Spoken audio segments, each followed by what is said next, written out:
All right, what's up, guys? This is Chasing After Christ, part 4 of the podcast.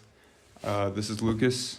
I'm here with my buddy Graham here today, and we're going to be talking about Old Testament prophecies fulfilled in Jesus Christ today.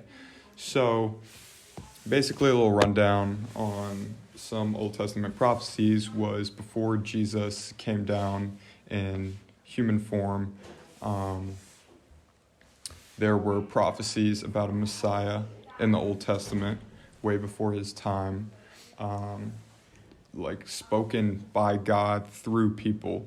So people would be saying these prophecies, but the words weren't theirs. God told them to say that. So, Graham,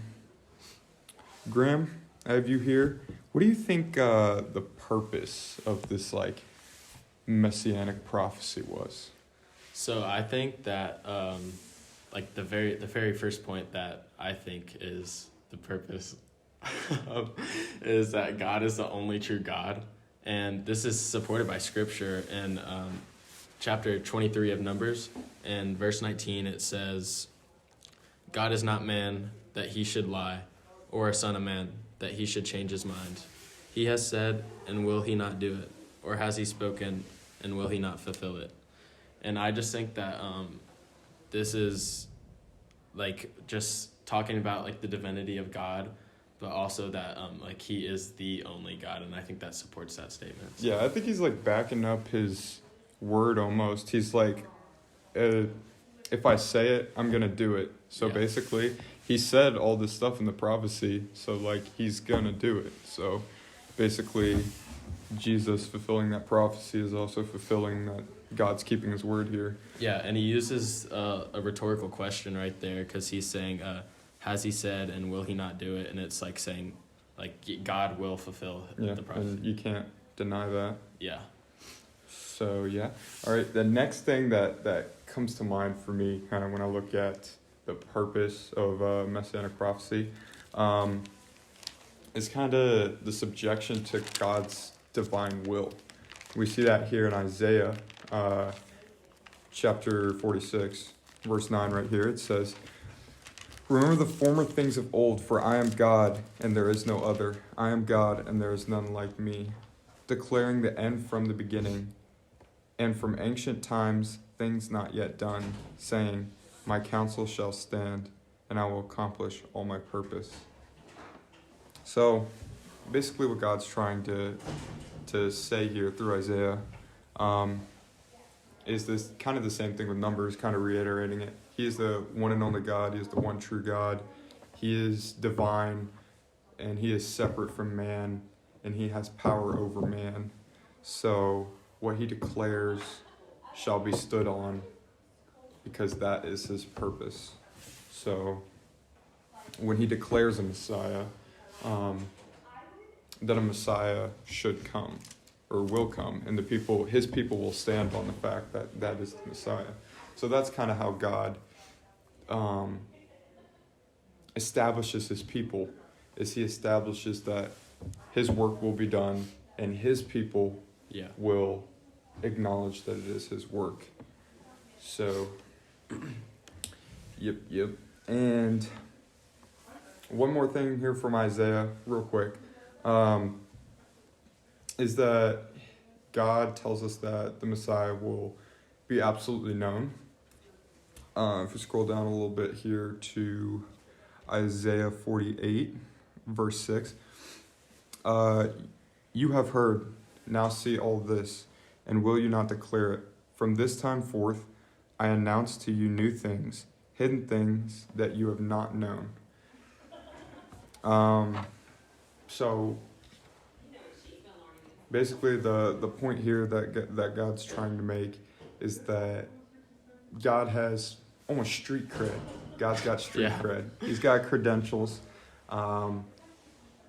He acts upon his word. Every time he acts upon his word, he's not wishy-washy. He's God in full. He's 100%.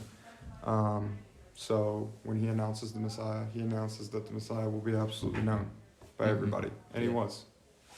So, all right. what do you have to say as we move forward into this breakdown of messianic prophecy? How Jesus, when he was alive, did he ever appeal back to it, to the prophecy, letting the people know that he fulfilled it? So yeah, we see throughout Scripture that Jesus did appeal to the prophecy as his credentials.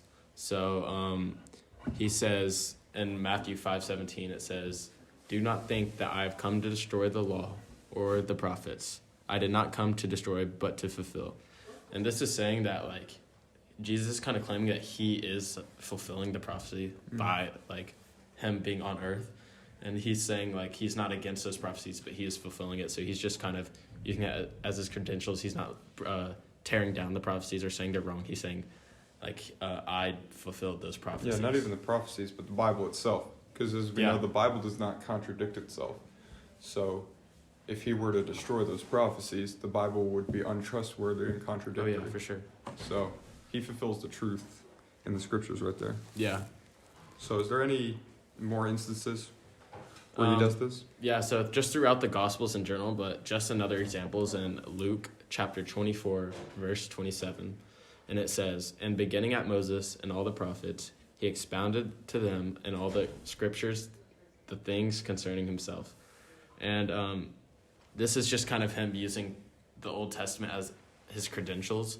And he's saying, basically what I just said earlier, that Moses and all the prophets, Jesus is fulfilling those prophecies. Mm-hmm. So Kind of cool how he mentions Moses himself. yeah, like Moses' prophecies, even though Moses lived hundreds, thousands of years before.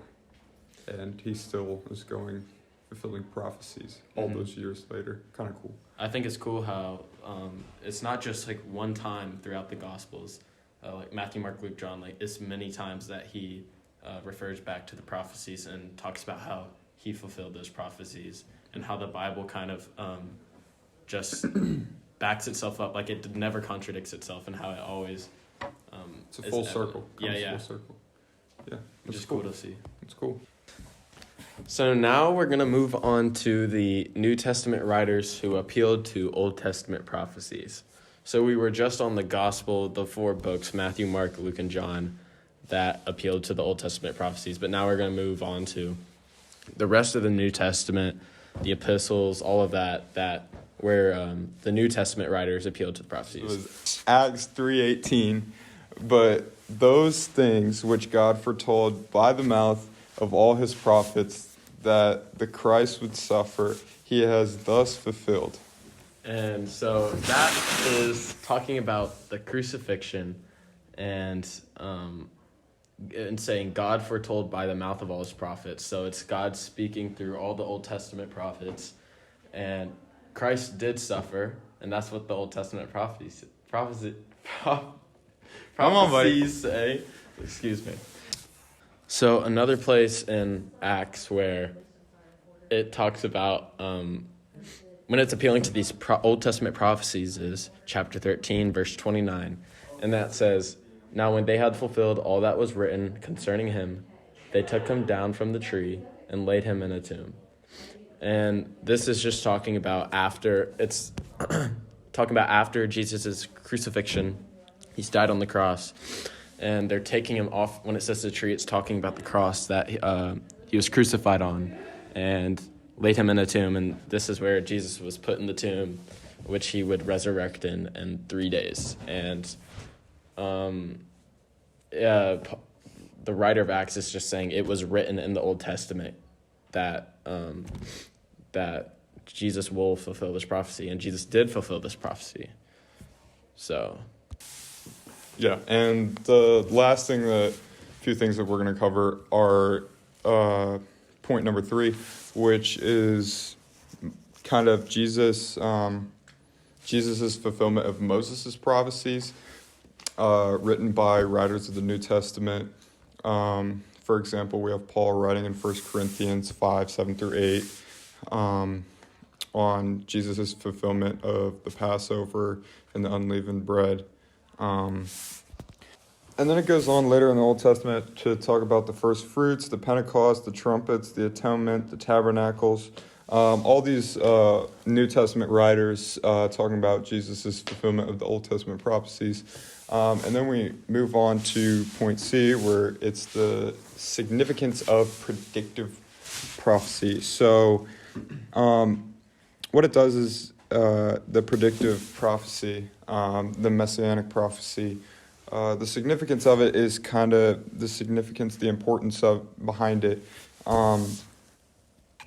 It demonstrates a divine intellect behind the Old and New Testaments. So it's saying that there is a divine creature being behind the Old and New Testaments. It's saying it's not just something man-made. It has to be more. It has to be inspired. And we know that this is inspired by God, and God inspired the prophecies of the Old Testament, and those prophecies spoke through him. And also, the significance is that it indicates a plan is in place and being worked out. So, Lucas, do you want to expand on that?